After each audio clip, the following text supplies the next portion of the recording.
Coming up this week, will NASCAR be going electric? Honda commits to an all-EV future.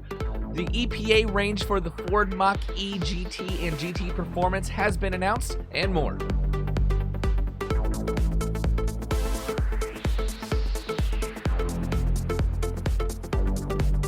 Hello, friends, and welcome to episode 70 of the EV Resource Podcast. I'm Zach Hurst, and each week I bring you the latest EV news, information, and answers to your questions about electric vehicles. If you haven't already, go ahead and hit that subscribe button and make sure you click the bell for notifications. If you're listening to this on your podcast app, make sure you subscribe there too.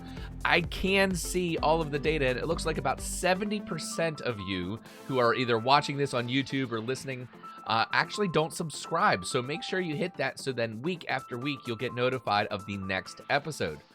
So the first news story I have for you this week is about the last racing series I ever expected to talk about on this podcast. And honestly, I'm not very confident in the story, but it's intriguing to think about it.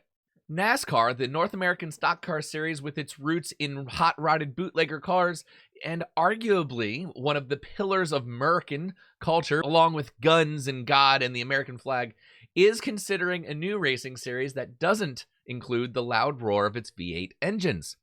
According to a report by Adam Stern of Sport Business Journal, NASCAR is exploring the concept of starting an all-electric racing series in the coming years. This all-electric series, should it come into existence, would operate as a companion to the NASCAR Cup Series. In a recent conversation with CBS Sports, Cup Series star Brad Keselowski stated that he believed there was merit to the introduction of different power models despite the internal combustion engine remaining an integral and necessary part of automotive technology. Quote, "There's still a lot of people that need your traditional gas engine, your traditional internal combustion engine," he said.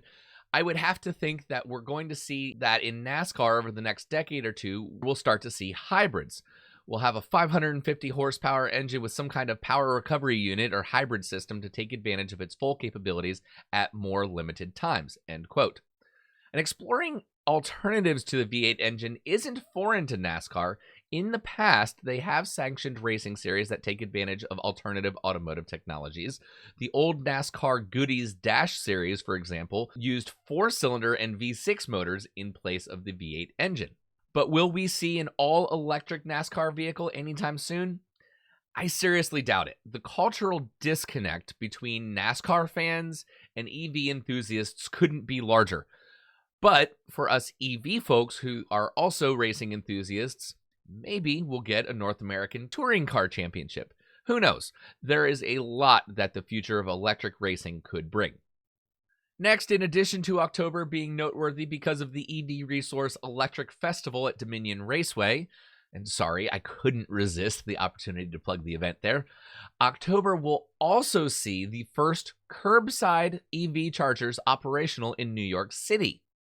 The city is reportedly looking to address its lack of EV charging infrastructure by launching its first curbside charging stations in October. According to the Wall Street Journal, the Department of Transportation will install 100 Level 2 charging ports for public use and 20 for the city's fleet, which will provide an 80% charge in 4 to 8 hours. They'll reportedly cost $2.50 per hour during the day and $1 an hour overnight.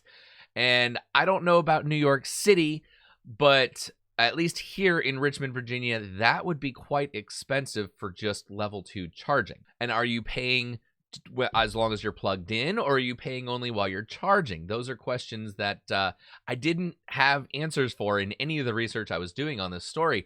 Because if it only takes 4 hours to charge your car, but you're plugged in for 8 or maybe 10, are you going to be paying $10 for 4 hours of charging? It's an interesting thought, and I would love to know more about it. The extra 120 charging ports mark an approximate 8% increase on top of the current number of chargers spread across the city. These include 1,400 level 2 charging plugs and 117 fast chargers. The problem with the current charging is that most of the ports are located inside parking garages and not on the street side. These new 100 public charging posts will be street side, available for public use, and should make charging a little bit easier. That isn't to say it's going to solve the problem in New York City, because 15,000 EVs are currently registered, so there are still a lot of charging needs to be satisfied. Next, Honda has joined the majority of automakers by finally announcing the end to its internal combustion engine vehicles.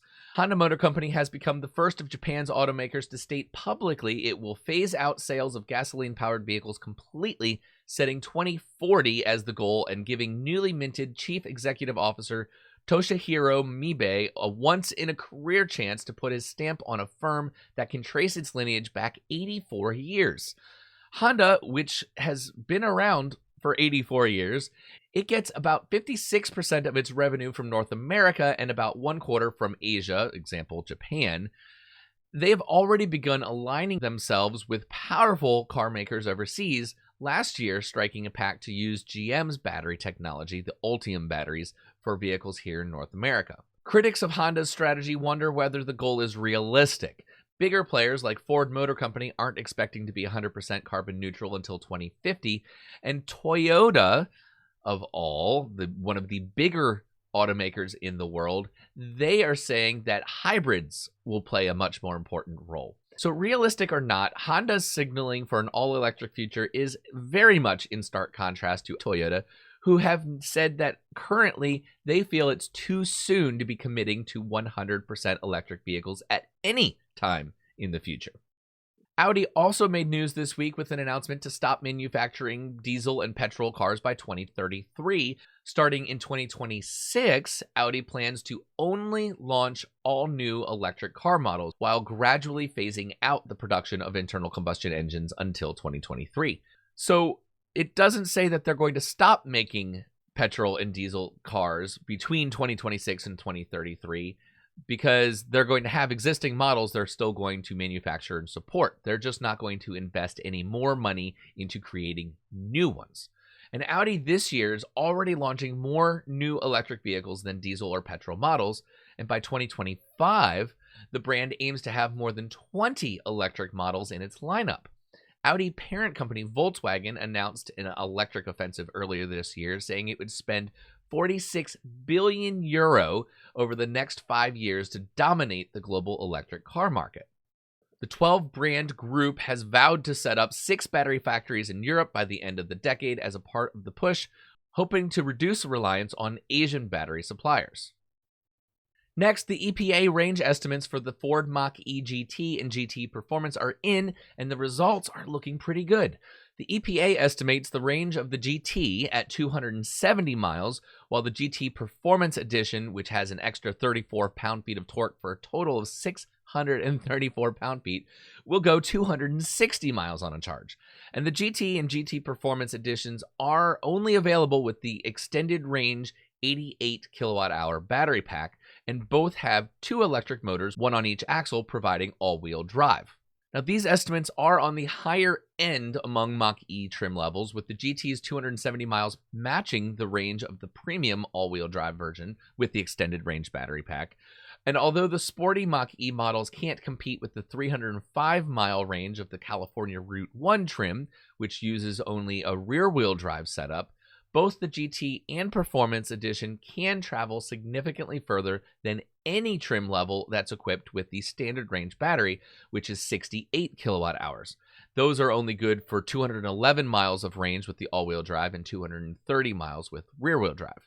And if you ask me, and I know you didn't, but I'm going to tell you anyway, most EVs should probably aim for between 250 and 350 miles of range. We don't really need more than that, or at least most people don't, and having less than that, I think, would probably slow down the adoption of EVs. So that 250 to 350 range is really the sweet spot. So with that, I'm thrilled that this sporty lineup for the Mach E has been rated so well. Now, the downside, as always, with any vehicle that is marketed towards being sporty or performance, at least with EVs, you have to choose between driving enthusiastically and driving a far distance. But hey, as soon as we get faster charging, that won't matter at all then, will it?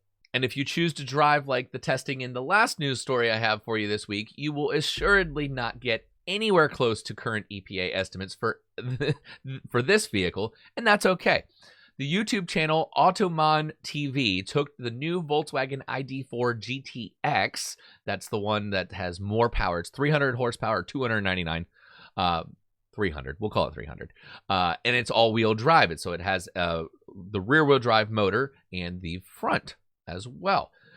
So they took this out for some acceleration tests on some side roads and as well as the Autobahn in Germany. So let's pop over to their YouTube video, couple clips, and see some of the action.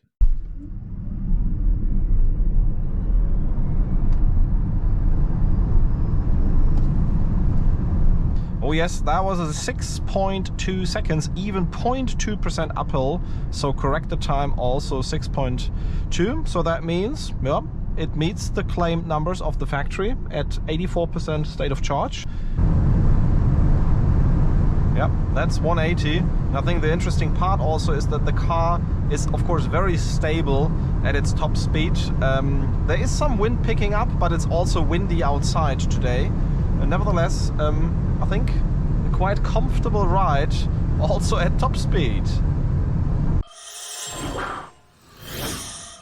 So that's all I have for you with the news this week. Lots of great fun in EVs, and that brings us, well, into the Q&A. And I have been asking you all, what is the most fun experience you've had in your EV? And I'll be honest, I need more answers. I'm not going to reveal them yet. So let me know. Send me a message on social media or email to hello@ev-resource.com and tell me all about it. And for me personally, the most fun that I have in my Chevy Spark EV is when I'm at the track. I have found a new home for fun at Dominion Raceway, and that's in the heart of Virginia, just off of I-95. It's super convenient, honestly. It's about 45 minutes north of Richmond, an hour south of DC.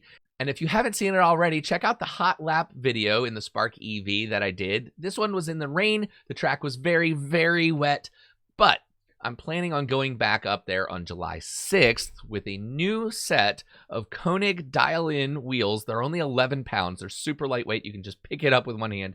And Toyo Proxy's R88R tires. So I should improve my track time very significantly. In fact, I've been having so much fun with my car at the track that I want to test all EVs at Dominion Raceway and have a hot lap series going, kind of like how Top Gear has their test track and they run all these different cars around it. I want to kind of do the same thing with EVs. So with that, if you live in the Mid-Atlantic region and you want to come have some fun with me, let me know and we'll test your car on the track to see what it can do. Specifically, I'd love, of course, to get all Teslas, Model 3, Model X. Well, I guess I should do it in order, shouldn't I? Model S, Model 3, Model X, and Model Y. I want to test all of those. I want to test the Hyundai Ioniq and the Kona, the Mach E, Ford, all of them. No EV. I don't want to leave them out. Even the Mini Cooper SE, the Smart EV, even the Pikmin pickup truck, which is a low-speed vehicle. If you don't know about it, go check out Pikmin EV pickup. They're really cool looking. And so I want to test that on the track too. Or if you don't want to lend me your car and you just want to run around the track yourself, you can come out on October 3rd for the EV Resource Fall Festival celebrating National Drive Electric Week. We're going to have the entire Dominion Raceway to ourselves. Live music, food, fun, track time on the 2-mile course, the road course, 8th mile no prep drag strip. Heather Marie, Miss Virginia 2021, will be making an appearance, and so much more. It is really going to be a great time. Let's see, what else do I need to mention? Oh, of course, the July issue of the EV Resource magazine. It will be coming out this week, and big news, now it is free. It's no longer $1. For whatever reason, $1 was holding people back. So now it's free. If you want to have a copy, what I'm doing right now, I can email you the PDF file. I haven't quite figured out a better way to distribute it yet. I'm sure I'll figure something out. But for the time being, just send me an email to hello@ev-resource.com and I'll send you a copy later this week when it's ready. So that is it for this week. Thank you all for watching and listening. Please share this with your friends and anybody you know that's interested in electric vehicles. Big shout out to our Patreon executive producers, Rajiv Narayan and Greg Fuller, and James Hart as well. He supports us at the producer level. If you would like to support my efforts with EV Resource, with the podcast, magazine, events, anything, just check it out. You can, it's patreon.com/EV Resource. Completely optional. You don't need to, but certainly any contribution that you guys would choose to be so gracious to do, or so willing to do, I would be very grateful for that. I do invite your feedback on the podcast via email. I've already mentioned the email a couple times. Feel free to leave a comment on the YouTube video, and don't forget to subscribe once again so that you'll get all of the future shows delivered to you automatically, or you'll be notified. It'll pop up and you'll see, oh, Zach put out a new video. If you want to listen to any of the previous podcasts, you can go to the webpage under the podcast section. They're all listed there. You can listen to every single one of them. And yeah, so that's it. So thank you so much, and I'll catch you next week.